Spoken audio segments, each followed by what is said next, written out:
Flash Info sur Al24 News, bonsoir à tous.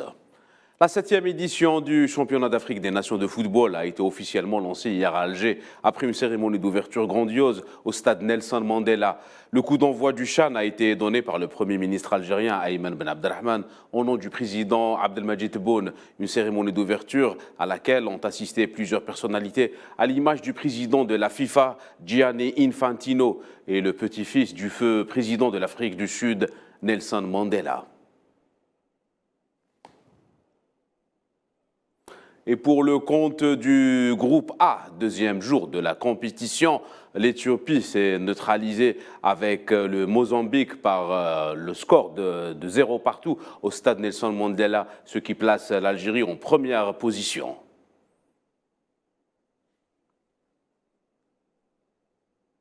Et justement, le match d'ouverture avait opposé le pays organisateur, l'Algérie, face aux voisins libyens pour le compte du groupe A, qui a connu la victoire des Poulains de Bouguera par le score d'1-0, but inscrit par Mahiouz à la 57e minute sur penalty.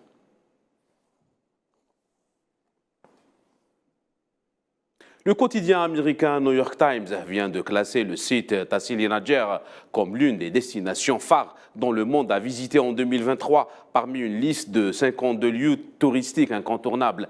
Un classement établi sur la base de plusieurs critères, dont la beauté des paysages, la culture locale, la cuisine ou encore le facteur aventure. Le 16e congrès du Front Polisario s'est ouvert hier dans la wilaya de Dakhla. Les travaux ont commencé et se poursuivent aujourd'hui avec comme thème central la décolonisation du Sahara occidental qui glane de plus en plus de soutien à l'international au moment où la lutte armée contre l'occupant marocain s'intensifie.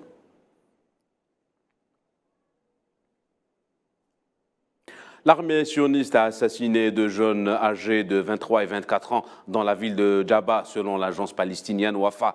Les forces d'occupation ont tiré sur un véhicule dans lequel se trouvaient les deux martyrs Hamamra et Khalilia avant de les poursuivre jusqu'au village voisin d'Al-Fandoumia où ils étaient froidement abattus. Toujours à Djinin, un autre jeune originaire de la ville d'El Yamoun s'ajoute au bilan des martyrs du jour. Samer Al-Jabari a succombé à ses blessures après avoir été victime le 2 janvier d'un assaut sur la ville de Kafardan.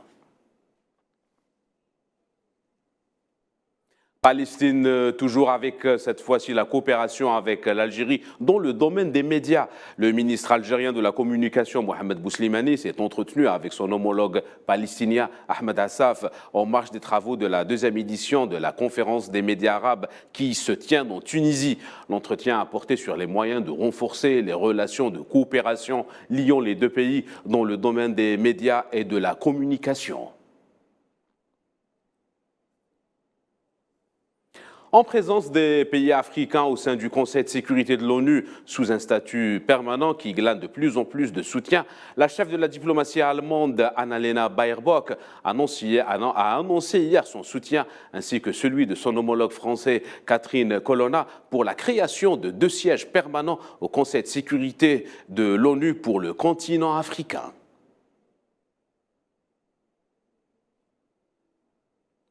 Au Pérou, le ministre de l'Intérieur Victor Rojas et la ministre de la Femme Grecia Rojas ont présenté leur démission.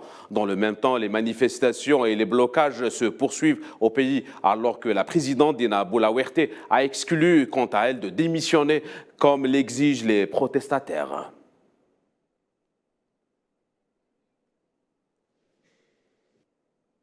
C'est la fin de ce Flash Info. Excellente suite de programme.